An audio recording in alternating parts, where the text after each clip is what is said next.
Welcome. I'm Nira Berry, life coach specializing in happiness and host of your show, Happy and Healthy, where we explore and discover all the many ways of keeping you feeling healthy and happy. And remember to stay and watch for my Good to Know segment at the end of each show. So today, I want you to welcome my guest today, Devorah Walder. And Devorah, she's a licensed acupuncturist and also co-owner of Spectrum Center for Natural Medicine. So Devorah, I really am very interested in acupuncture. I've heard of a lot of wonderful things that it can do, and I know it's been around for ages. So can you tell me, how did you get interested in acupuncture? Sure. Thanks for having me on the show. I got interested in acupuncture through my own experience. I had a repetitive strain injury in my arms, and I went to an acupuncturist, and it was incredibly helpful. And I healed from that injury through the treatment, and I decided that was a career goal for me. Oh, so it actually, you went for a physical ailment and it really helped you. Great. And so when somebody comes to you or to acupuncturists in general, what might they expect? So people come for all kinds of reasons. When you come in for the treatment itself, you come into an office space, you fill out a health questionnaire. It's like most medical procedures. There's forms at the beginning, and the first treatment, there is a very thorough diagnosis. I use observational skills, feeling pulses, looking at the person's tongue, observing color, their sound of their voice, the odor, and their emotion. And these are all insights that help me know where to begin with the points.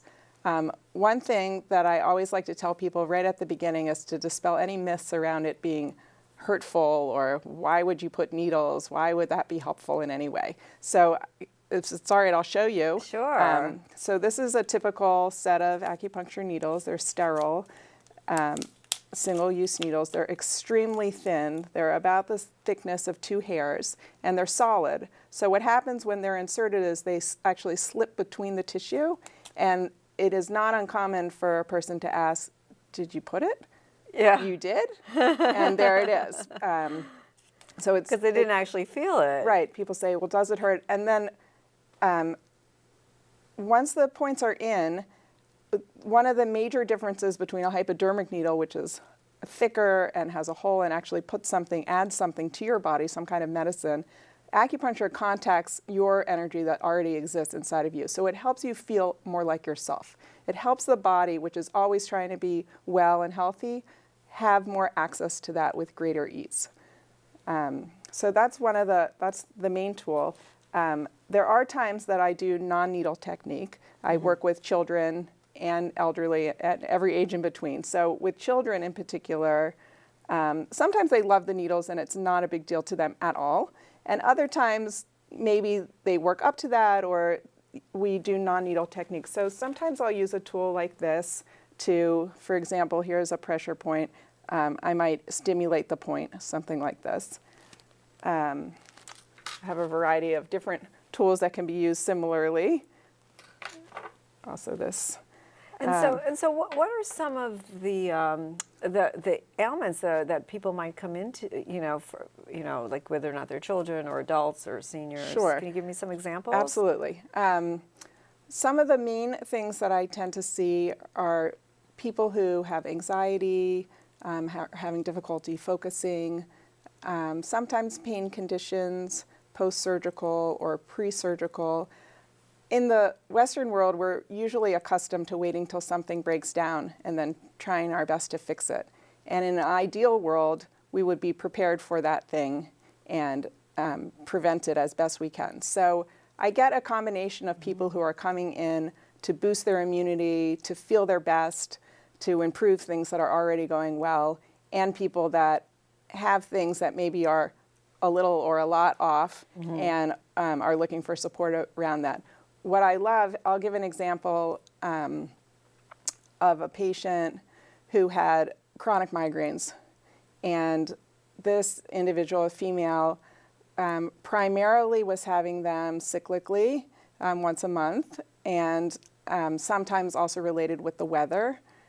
sometimes a tension pattern, but usually somewhat related to the menstrual cycle. Yeah, I know this a lot went of on people who suffer with migraines, and yeah. and very often it's cyclical. Yeah. Yeah, so this is a common issue. So she came kind of like at her last straw. What can I do? I Aw. heard you might be able to help me. Can you please help me? A little Yeah. bit, that kind of an emotion. So she benefited tremendously. She came a few treatments at the beginning. The next month, she had a headache, but it was much less. She came the following month, a few treatments. She did not have a headache that month for the first time in years. And Wow. then she started to realize, and one thing that I love to say about acupuncture is I feel like it's best described as a crash course in self-awareness. The more that you develop your observational skills of yourself, the earlier before the symptom really comes fully, can you start to notice, oh, there's that trigger, oh, there's that trigger. And then as you become more aware of those things, you can intervene in your own well-being. Maybe you need more sleep. Maybe you're chronically dehydrated. Maybe there's some other stressor in your life that you can take care of. So in the case of this particular person, from time to time they do still get a headache, but they don't get a headache every month. They're much more aware of what triggers it. And they now have this new tool in their toolbox, which is coming for tune-ups to acupuncture to prevent the headaches from continuing. So when you say a few treatments, like per month, would you say like once a week that this person came in? So typically when a person starts with acupuncture care, they come once a week for anywhere from 4 to 8 weeks. Yeah. It really varies depending on all the factors involved, certainly not discluding their schedule and things like that. But ideally, in a perfect world, they'll come every week. And then once they have a sense of how it works for them, then we kind of reevaluate and make goals. So sometimes people are really kind of fixed on, I have this particular thing going on, I'd really like it to not bother me anymore, and they want to just kind of come until that's done. But more often than not, people start to realize that acupuncture is part of a healthy lifestyle. And I like to think about it as kind of greasing the wheels. So ideally, I like it when patients come seasonally before the start of each season. Often the transition from one season to the next is where people start to have a rising of all their symptoms.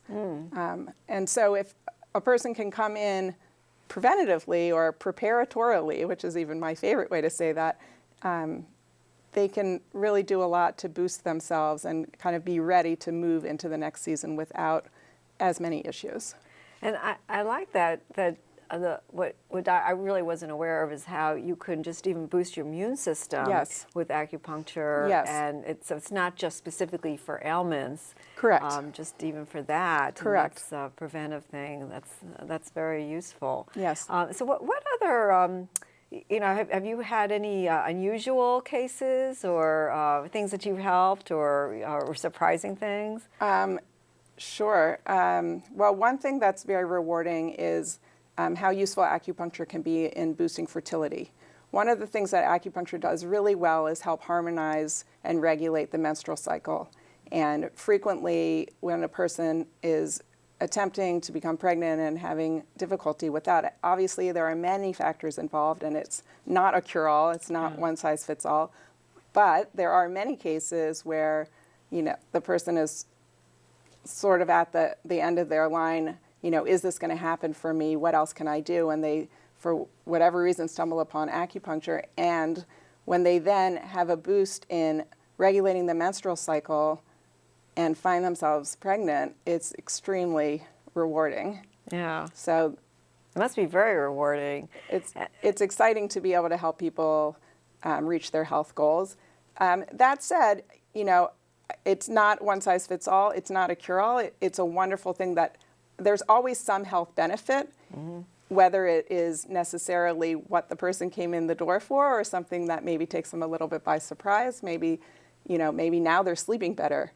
Or like, is that like a side effect? it helps regulate sleep. It harmonizes the body and has you feel more balanced and at ease, less stressed, more relaxed. What happens in the course of the treatment, you come once we have our initial intake, lay on the table with a sheet, and I feel pulses, look at the tongue, decide where to put the points, place the points, and the person relaxes and rests on the table. Sometimes I step out, sometimes I stay in the space. It's deeply restorative. It's very nourishing. People walk out feeling renewed and refreshed. How long is it? Is it like an hour? Yeah, so a typical treatment is complete within an hour. And I know, like, I once had some acupuncture many years ago when I had a strained ankle. Yes. And I went physical therapy, I did everything, and nothing really helped in that situation. I was, somebody recommended to go to an acupuncturist this was many years ago. And I thought, okay. And I went, week after week after week, and nothing seemed to change. But by the sixth time, all of a sudden, it disappeared. Yes. It just went away. Yes. Like when you said that between those sessions, that's exactly where I fit in. And I was ready to give up on it, and then it suddenly went away. It never came back. Right. So something that I find myself saying often to patients is that I think acupuncture really is cumulative. And by that, what I mean is we're accustomed to running energy in a certain way. We all sort of do our life the way we do our life. Yeah. And when you come for acupuncture, if you imagine these tracks of what we call meridians, these energy pathways, like a stream, and maybe after a storm event, there's a downed tree, and will be like a pooling of water behind that branch or tree in the water, and then there'll be a stopped flow on the other side. So acupuncture sort of moves that gently to the side, and it doesn't happen all at once. It happens over time. And I think when you start coming back for the second treatment and the follow-up treatments, your body's like, oh, that thing. Yeah. And it moves more easily and more easily. And that's that same expression I used before of greasing the wheels. It's like, oh, now I know where to go. Yeah. And it kind of pops back into that harmonious pattern where the chi flows. So in the example of your ankle, when you have an injury and there's all the trauma and the tissue and inflammation, once that starts to settle and the energy can move through it, then you are out of pain, but truly, not just at the surface level. You've sort of worked on the underlying issues. Yeah, that's so interesting, and I want to learn more and ask you so many more questions. Yeah. But we're going to take a short break, Okay. and we're going to come back really soon. I'm Neera Berry, your host of Happy and Healthy, so stay tuned. So there you are, shuffling through a stack of resumes, and you come to mine. This is it, first impression, my way in. But can my resume show you how I truly stand out? Like that I was studying, going to night school while working 2 jobs just to help my parents pay for groceries. Or being the first one to always step up. No, that's something you just can't put on paper. Look beyond the resume and discover new ways to develop great talent that is dedicated, hardworking, and determined like me. Hi, I'm Neera Berry, host of Happy and Healthy, and we're speaking with Devorah Walder, licensed acupuncturist, and she's going to give us some more information. We're going to continue speaking with her. So, Devorah, I just wanted to ask you, first of all, what is the licensing process? What makes an acupuncturist? Sure. So it's different from state to state, but in Maryland, where I trained, you go to a graduate school for 3 years. I went to Thai Sophia Institute, which is now called the Maryland University of Integrative Health. That's where I went. Oh, really? For health and wellness coaching. Oh, I think you told me that. And there's a supervised student clinic where you receive your hours, and I'm not sure the current number of hours, but it's something like 500 or 700. Oh, so that's several years of training. It's very thorough. It's a 3-year full-time program. And then you become licensed through the state of Maryland. There's an acupuncture board in our state, and it varies from state to state. Okay. So it's not just anybody can just hang up a shingle. No. Yeah. So and you want to make somebody who's like board certified. Yeah. If right? you're looking for an acupuncturist, you want to make sure that that person is a licensed acupuncturist in the state of Maryland. Good to know. Good to know. It's important with all doctors, but it's important. Absolutely. For this too. We're considered a level of primary care providers, and many acupuncturists do take health insurance. Okay. Oh. And also flex spending, and there are ways to make it more accessible than it ever used to be. Wonderful. It's really wonderful.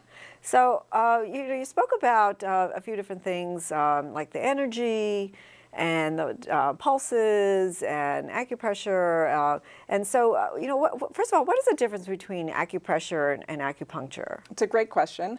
Acupuncture and acupressure have a lot in common. They use the same points, the same meridian systems.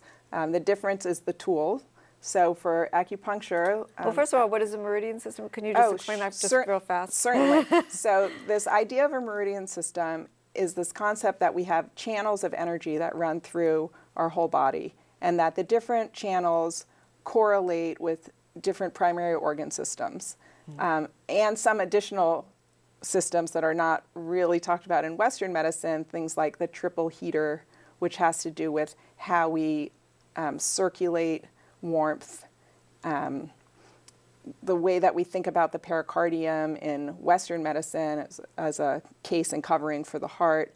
In Chinese medicine is a more expanded view of that includes how we interrelate with other people, how we take things internally, emotionally. It has a whole different set of concept. So this idea that you have these channels or rivers flowing through the body that can be accessed through a series of points. Okay. Okay, so on those channels, with acupuncture, you would use a single solid acupuncture needle, which slips between the tissues, and sure. It's very easy for an acupuncturist to use, but not for anyone else. If with acupressure, you simply press on the points and feel until you feel the energy under your hand. So someone who's trained as an acupressurist is not a licensed acupuncturist, and vice versa, but an acupuncturist may use acupressure during their treatment. So for example, if there's a child or someone who doesn't want to use a needle, you can access the energy through pressure and through some of these tools that I showed earlier, which can be used on the pressure points. We also sometimes use seeds, typically put on the ears, but also sometimes put on other places. And that is a way to press onto the acupoint, and that you can walk out of the treatment and continue to have that. So I know that there are, so I know you've just shown like there's different methods, but I know that there's different types of acupuncture as well. That's true. So the style of acupuncture that I learned is called 5-element acupuncture, and it was brought to the U.S. by Worsley and brought through, and who I was fortunate enough to learn from is Bob Duggan of blessed memory and Diane Connolly at Thai Sophia, now Maryland University of Integrative Health. And that style of acupuncture really looks at the seasonal correspondences, looking at the body as a roadmap interrelated with the year. So, for example, in the springtime, you look at the two primary organs of the liver and the gallbladder, the energetic of birth, this uprising of energy. You think about in spring, what happens in spring, plants come up. Then in summer, sort of the cresting of the top of the circle, the time of the year is warmer, and the correlating organs are the small intestine and the heart, and the pericardium and the triple heater. And the descending and they all part react of that, differently. Each one reacts differently, and they all interrelate. So there's a whole relationship from season to season. There's a fifth season that we don't have in the West called late summer, which is the harvest. So we have it, we just don't have it separated with a name, like when the fruits are ready in August, or depends on what part of the world you live in. But each season interrelates one to the next in a familial way. When we sometimes talk about it like in a mother-child cycle, like each one giving birth to the next one, or the grandparent being the one two before, and how those systems pull on each other. So when we're looking to use acupuncture diagnostically, we're looking deeper than the symptom that a person shows up with, but what's causing that symptom, what's underlying that symptom, and we work to help resolve those underlying issues so that you can have long-lasting benefit. It sort of sounds to me like, You know, sometimes when you go, let's say you have one issue and you go to the doctor, just looks at that one issue, but sometimes that issue could be caused by maybe if you look at the whole person. Yes. And now you connect that whole person to like the outside the person, the environment, what's going on in the world. And Yes. so we're all so interconnected and, in so many Absolutely. ways that, we're all part of this. So, so you mentioned about pulses, so I'm curious how that works. Sure. Can Yeah. I demonstrate on you? Sure. Okay, so allow your arm to just be relaxed. So the pulses are found on this radial side of the wrist, and there's 3 positions, distal, center and proximal, and they're felt at the surface level and then at a deeper level. And when I feel the pulses, I'm feeling the quality, the rate. There's a shape to them. There's a whole range Interesting. of qualities, and each one of these positions correlates with the meridians. So, for example, the kidney and the bladder, in the center, the liver and the gallbladder. So each Actually, I did finger that. Yeah. correlates to something else. That's so Yes. interesting. Yeah, and so then that gives me some insight into what's going on in the person. So that's actually like a very technical thing. Yes. So Yes, and there's a tremendous amount of nuance. It's a whole world of information that you can glean. Yeah. So I imagine somebody who's very more experienced would be able to. It's like an art form. It is an almost. art form, and once I had the opportunity to study with a Tibetan doctor, and his In this here or in Tibet? Or- here in the States, it Yeah. was in California. He was actually the primary doctor for His Holiness the Dalai Lama, and I followed him around. I helped support in I'm his. impressed. It was an amazing opportunity. I was a volunteer, and I witnessed him feel pulses, and he would spend an hour feeling pulses on his patient, and what he knew at the end of On that. one patient? On one patient. Wow, 1 hour. that's fascinating. Everything about their life. It was an unbelievable thing. So Wow. there's plenty more for me to learn, that's for sure, but it's endlessly fascinating, and you can glean so much information about knowing what's going on with the person and how you can support them with acupuncture. Is it just through like the blood flow that you can tell, or? Well, it's different than the beats per minute that we're Yeah. looking for in Western medicine, although that rate does play in. Yeah. But it's more a nuanced quality of, for example, with a pregnant patient, there's this feeling that it's like a pearl inside a sleeve. Oh. And you can feel this like bump come up. And so sometimes Interesting. I actually had this experience about 3 months ago. I had a patient who was hoping to become pregnant, and I suspected that maybe they were, and I felt their pulses, and I was pretty sure that they were, and I wasn't going to say anything yet. But when they came back for their next visit, they told me very excitedly, "Guess what? I'm pregnant." Oh wow! Yeah, like you knew. You can feel it on the pulse. It's really, really amazing. So, are there any times that people should avoid getting acupuncture? I mean, because it seems like from birth to Yeah. to elderly, that it helps. But is there any time that somebody should avoid it, or? The only cautions I would have would be maybe if they hadn't eaten. I wouldn't want Okay. someone to feel lightheaded. It's a very deeply relaxing, and if I know that my patient hasn't eaten at all, I'll encourage them to have a Okay. snack. And I usually tell people that before they come in. Make sure you've had food and drink that day. Yeah. Wow, it sounds like And it's not contraindicated. It's a very gentle therapy and has a wide range of uses. So, if somebody wanted to get more information or contact you, do you want to give out your website? Sure. So I work at the Spectrum Center for Natural Medicine. It's healingspectrum.com, and they can contact me there. They could email me directly. DevorahJoy@hotmail.com is my personal way to be contacted. Or Okay. Yeah. And do you have any pearls of wisdom or points of interest? Sure. Anything that people should know? I encourage people to become more curious and observers of their own self. So slowing down and noticing the subtleties, the details, the patterns of how we live our life. Oh, that's really good. That's really good, and a lot of good information. So I thank you so much for being my guest today. I really learned a lot, and I hope our viewers really learned a lot as well. And Thank you so much. We'll try acupuncture if they haven't done it already. So thank you, Devorah Walder. And so we're going to take a short break. I'm Nira Berry, your host of Happy and Healthy, and stay tuned for my Good to Know segment following this break. Thank you.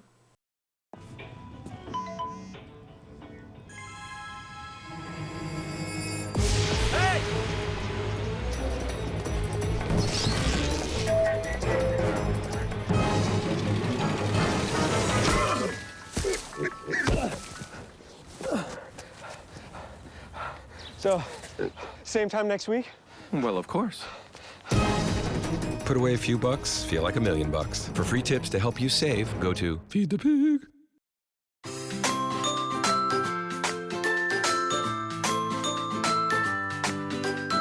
Hi, I'm Nira Berry, life coach specializing in your happiness and host of Happy and Healthy. And now it's time for What's Good to Know. And what's good to know is how pets really help us and really make our lives full and wonderful. So do you own a pet? I know I do. I have a wonderful dog, and there's just nothing better than coming home to this dog. And so I was just wondering, like, what kind of pets do you own, or what kind of pets would you consider? Would you consider a cat, or maybe a dog, or even a bird, or a turtle? You know, there are many, many different pets out there. And the reason why a lot of people have pets is because they give us this unconditional love. It's just so amazing how you can come home after a rough day, and no matter what, your pet will still love you. They don't judge you. It's just wonderful. When I come home, I actually laugh with my pet. She's just so silly that I just laugh. It just takes all the stress away, and they're always so accepting of you or of any situation. So I saw that there's a lot of studies on pets, and really there's a whole field of pet therapy. And one of the reasons is that it's really known to reduce stress. And the study even showed how if you have to conduct a stressful task, that if you do it with a pet around, that it will feel a lot less stressed. Your blood pressure will be reduced just because the pet's around, even more so than if you had a friend, a human, or a neighbor around. And so because of that, there are so many, not just emotional benefits, but also a lot of health benefits. And some of the health benefits are that it does reduce your high blood pressure, and also that you can actually take a lot less pain medication if you're dealing with chronic pain, or if you're dealing with migraines, for instance, or even if you're recovering from surgery. I would really recommend trying pet therapy, because it really helps you heal quicker and better.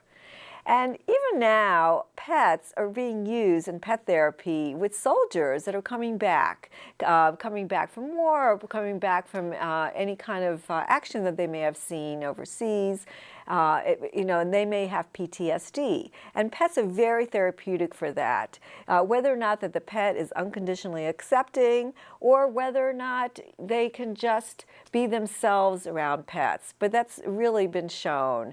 And so I urge you to really think about maybe getting a pet. Of course, the pet has to fill your needs and maybe fit within your schedule. But this is something that really is amazing, how we can bond with pets and how much they do for us. So if you have a pet, you come home and give them a big hug. And if you don't, think about it. Think about getting a pet. So thank you so much for listening. And if you have any comments, feel free to contact me on the Happiness Coach at happyandhealthy@mmctv.org. I'm Nira Berry, your host of Happy and Healthy, and I hope you have a happy day.